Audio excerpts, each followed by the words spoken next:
तो मैं 10th class में था और मेरी एज ऑलमोस्ट 15 साल होगी।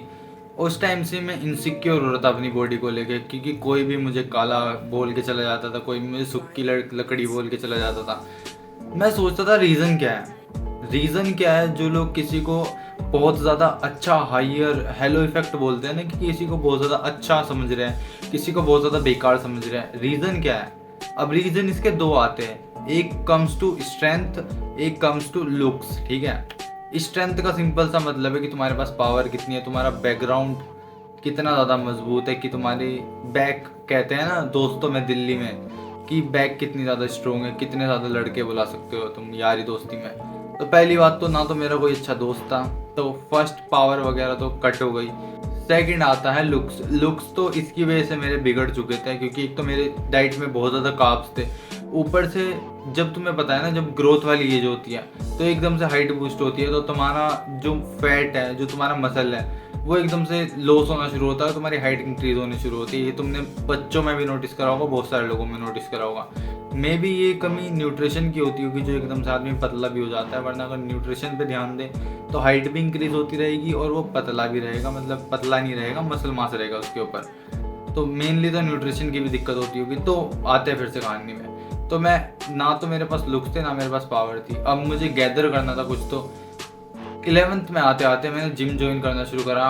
ऑब्वियसली सी बात है कि मैं होम वर्कआउट कर रहा था।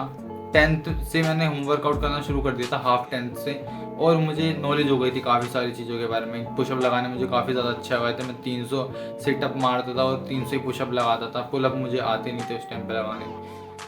तो मैं करना शुरू करा वर्कआउट। उसके बाद मैंने 11th शुरू होते ही मैंने जिम लगाया। ऐसा कुछ खास रिजल्ट नहीं आया, ठीक है, मैं घर पे वर्कआउट कर रहा था, वैसे ही मुझे जिम में रिजल्ट आया, क्योंकि एकदम से जिम में शिफ्ट होते हैं ना तो अनकंफर्टेबल हो जाते हैं। 1 महीने बाद मुझे छोड़ना पड़ा, क्योंकि मेरे पेपर आ गए थे। उसके बाद मैंने देखा मेरे शरीर पे मसल मास इंक्रीज होने लगा है ऑटोमेटिकली। इसका रीज़न क्या होता है? जब तुम शुरुआत में जिम में जाते हो ना, तो तुम्हारा जिम में मसल मास 3-4 महीने, अप्रोक्सीमेट 2 साल तो इतना ज़्यादा चढ़ता है कि तुम्हें, इसे बिगनर गेन्स बोलते हैं, कि शुरुआत में बहुत ज़्यादा अच्छा मिलता है। तो उसके बाद जब मेरे पास स्ट्रेंथ आ गई, मेरे लुक्स भी काफ़ी अच्छे हो गए थे, मतलब इस टाइम पे जैसे दिख रहा है ना, तो मैं उससे काफ़ी अच्छे हो गए थे 11th में। तो उसके बाद मुझे लोग अट्रैक्टिव कंसीडर करने लगे और कोई बकवास नहीं करता था।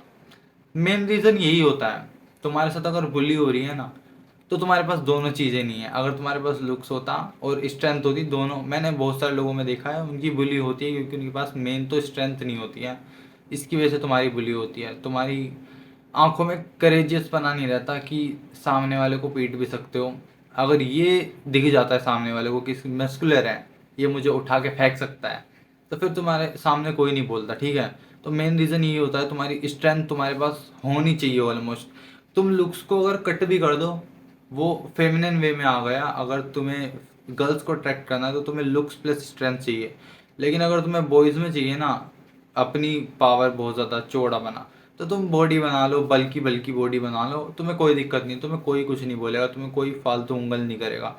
लेकिन अगर तुम्हें गर्ल्स की साइड भी जाना है, कंसिडर करना है, और तुम्हें एज अ बॉयज़ भी तुम्हें अच्छे वे मिले, कुछ लोग, कुछ लड़के लोग भी बल्कि बॉडी को सही नहीं समझते हैं, अनहेल्दी समझते हैं, और लड़कियां तो ऑलमोस्ट सभी समझती है। तो अगर तुम्हें आना है तो तुम्हें लुक्स वाले फील्ड में भी जाना पड़ेगा। लुक्स में मैं तुम्हें इतना ज़्यादा नहीं कह रहा कि तुम अपनी हंटराइज कर लो और बहुत सारी चीज़ें होती है ना, सर्जरी वगैरह, ये नहीं कह रहा मैं तुम्हें, बेसिक चीज़ें कह रहा हूँ। अपनी स्किन पे ध्यान दो, फेस वॉश लगा के, स्किन केयर करके, बेसिक जो होता है कि फेस वॉश लगा लिया, सनस्क्रीन लगा ली और मॉइस्चराइज़र मार लिया, बस इतना दिन में लगानी सनस्क्रीन, इतनी तो दिमाग होगा तुम्हारे अंदर। इतनी चीज़ें करके तुम्हारा चीज़ें हो जाती है और तुम्हें कुछ ज़्यादा एक्स्ट्रा करने की ज़रूरत नहीं पड़ती। लेकिन तुम्हें स्ट्रेंथ भी गैदर करनी पड़ेगी, क्योंकि मैंने बहुत सारे लोगों को देखा है कि वे अपने लुक्स को ऐसे ऐसे ऐसे करके लुक्स को करते रहते हैं और स्ट्रेंथ को नहीं करते हैं। तो स्ट्रेंथ को भी तुम्हें करना चाहिए। बहुत सारे लोग यहाँ पे ये वाली एक्सरसाइज करते रहते हैं, चबाते रहते हैं बहुत ज़्यादा, मैंने बहुत सारे लोगों को देखा है। ठीक है, तो मैं चाहता हूँ कि भाई तुम स्ट्रेंथ भी गैदर करो, अपनी बॉडी को बहुत ज़्यादा अच्छा बनाओ, अपने अंदर बहुत ज़्यादा स्ट्रेंथ लाओ, क्योंकि strength is equal to power. इतना बताना चाह रहा था इस वाली वीडियो में। तब तक के लिए बाय बाय, और बहुत ज़्यादा इन्फॉर्मेटिव वीडियो लाऊंगा। अभी तो ये ऐसी मैंने डाल दी क्योंकि मुझे बनाने का टाइम नहीं मिल रहा था। अभी बना रहा हूँ, एक और अच्छी वीडियो बनाऊंगा।